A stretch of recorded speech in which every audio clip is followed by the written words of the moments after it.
Hello students. तो अगले 5 minute में मैं आपको नीट काउंसलिंग के हर एक स्टेप्स के बारे में डिटेल्स में बताने जा रही हूँ। तो आप वीडियो को ध्यान से देखिए और सेव कर लीजिए। तो नीट काउंसलिंग दो तरीके से होता है।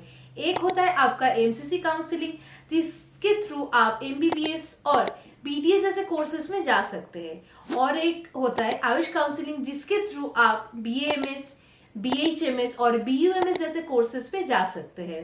तो चलिए अभी बात कर लेते हैं एमसीसी काउंसलिंग के बारे में।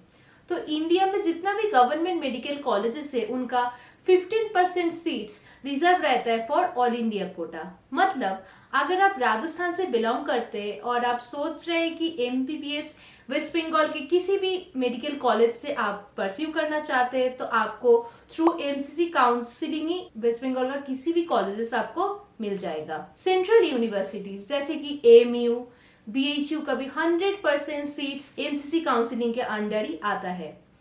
एम्स, जिपमार जैसे बड़े बड़े कॉलेजेस का भी 100% सीट्स, और जितना भी डीम्ड यूनिवर्सिटीज है उनका भी 100% सीट्स एमसीसी काउंसलिंग के अंडर ही आता है। अब काउंसलिंग करनी कैसी होती है, चलिए बताती हूँ।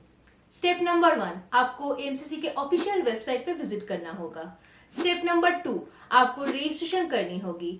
स्टेप नंबर 3, आपको पेमेंट करनी होगी। स्टेप नंबर 4 जो सबसे इंपॉर्टेंट है वो है चॉइस फिलिंग। तो आप मान लो अगर आपको अकॉर्डिंग टू योर रैंक अगर आपको एक अच्छा कॉलेज मिलता, पर आपने सही तरीके से अगर चॉइस फिलिंग नहीं किया है, तो आपको कोई भी कॉलेज अलॉट नहीं किया जाएगा। तो चॉइस फिलिंग से पहले आप एक बार अच्छे से रिसर्च कर लीजिए ताकि आपको कोई भी दिक्कत ना हो।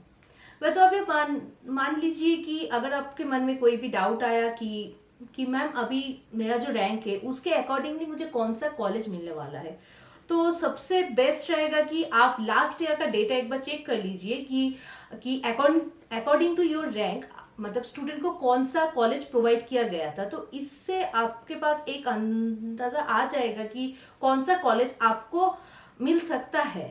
स्टेप नंबर 5, चॉइस फिलिंग के बाद आपका नेक्स्ट स्टेप रहता है आपका रिजल्ट आउट होगा।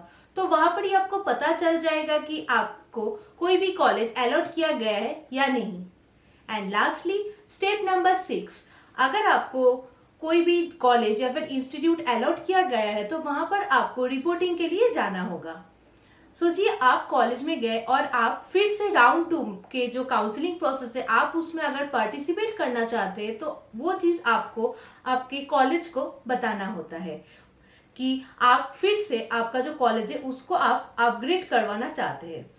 तो इससे क्या होता है, आपका जब राउंड 2 का जब रिजल्ट पब्लिश होगा, अगर आपका नाम वहां पर रहा तो ऑटोमेटिकली आपका राउंड 1 का जो कॉलेज था वहां से आपका नाम ऑटोमेटिकली कैंसिल हो जाएगा।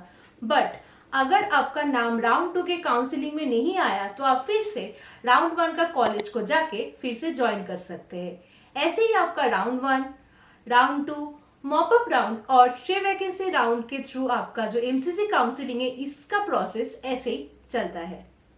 इसी के साथ साथ आपका स्टेट काउंसलिंग का प्रोसेस भी चलता रहता है, जो डिफरेंट स्टेट पे डिफरेंट तरीके से होता है।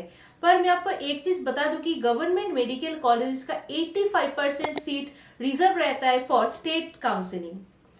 और अगर आप स्टेट काउंसलिंग में पार्टिसिपेट करने जा रहे हैं तो मेक श्योर कि आपके पास उसी स्टेट का डोमिसाइल सर्टिफिकेट हो, cause domicile certificate is very important for state counselling. So I hope आपको एमसीसी काउंसलिंग के बारे में सब कुछ मैं आपको डिटेल्स में समझा पाई। पर अगर फिर भी आपके मन में कोई भी क्वेरी या फिर कोई भी क्वेश्चन है तो आप कमेंट सेक्शन में कमेंट कर दीजिए, और आप ओवर कॉल हमारे साथ कांटेक्ट भी कर सकते हैं। Thank you.